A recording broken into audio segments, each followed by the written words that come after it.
So this is actually an upgrade to one of my favorite phones from last year, the Asus Zenfone 10, this being the 11 Ultra. They've essentially upgraded everything to it, including the size, which I think is kind of a shame. Since last year's phone had such a nice size to it, 5.92 inches, it was so different from anything else that we've seen, since all phones are relatively large, they're relatively big around this form factor. The smaller device just felt so unique. I think MKBHD said the same thing. It was just small, compact, nothing else really like that. Obviously, Asus has probably done some internal monitoring, lots of market reviews, thus we've come to a larger device.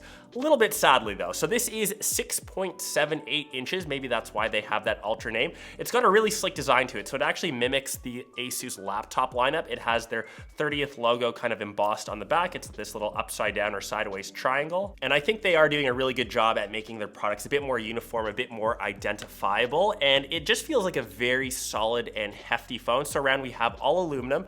On the bottom, once again, a nice little touch. We have a headphone jack, which still exists, an off-center USB-C port, the SIM card slot on the bottom, a speaker, because up top you pretty much have nothing. You've got the volume rocker on and off button, and that kind of rounds out the phone. It comes in 4 different colorways, this one being Skyline Blue for all of you Nissan Skyline fans out there. I think this one is my favorite of the bunch, and it has pretty much reduced the bezels compared to the Zenfone 10. We've got a 94% screen to body ratio, and like I said, we've got the larger display now, which is made out of Gorilla Glass Victus 2. So overall, solidly built phone. It still feels like, I want to say, a typical phone. Like if you compare this to the iPhone 15 Pro Max, Galaxy S24 Ultra, they all have that similar footprint. And like I said, last year, it had that uniqueness of being a bit smaller, a bit more compact, kind of like a secret weapon in the pocket. But I guess people do obviously love the larger displays for things like gaming, for things like content, media consumption. All of that looks better on a larger display.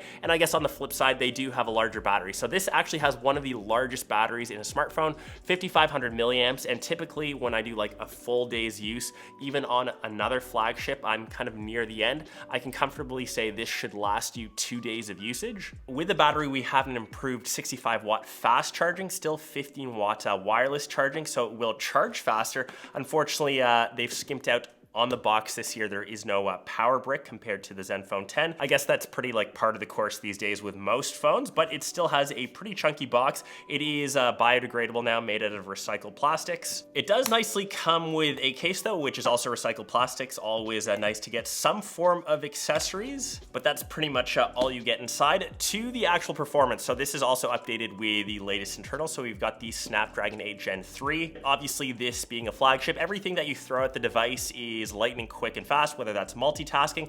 The one thing I actually really like about Asus phones, it is pretty much stock Android. They give you the option of switching between Asus's, I guess, like stock skin. It's super light, but you also have an option within the settings or the preferences to choose which options you like. Most phones don't give you that option, so you can either stick to some things stock, some things Asus based. One thing that I've always liked, especially now that the phone has gotten larger, is the little swipe over menu where you can kind of have little shortcuts set. We've seen that in other phones, but just because this has gotten larger, it just makes it easier for kind of one-handed use.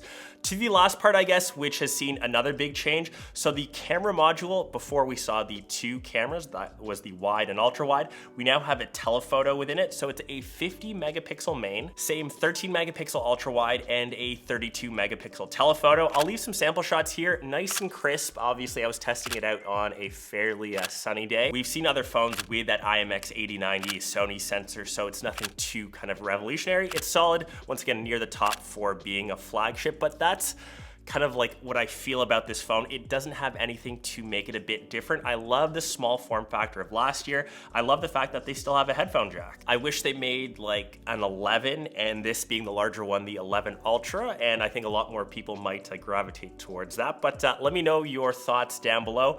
Lastly, there is some AI built in, with most, once again, phones cramming AI into their software. So we've got some AI assists for the camera. You also have this new AI wallpaper, which AI can be a bit finicky sometimes, so you can actually set the wallpaper to be super unique.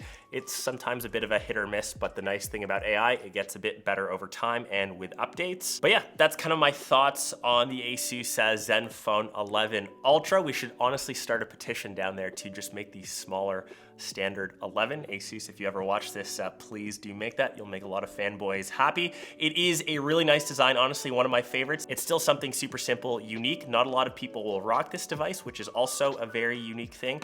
Hope you guys enjoyed this one. I'll catch the rest of you in one of my next ones. Peace.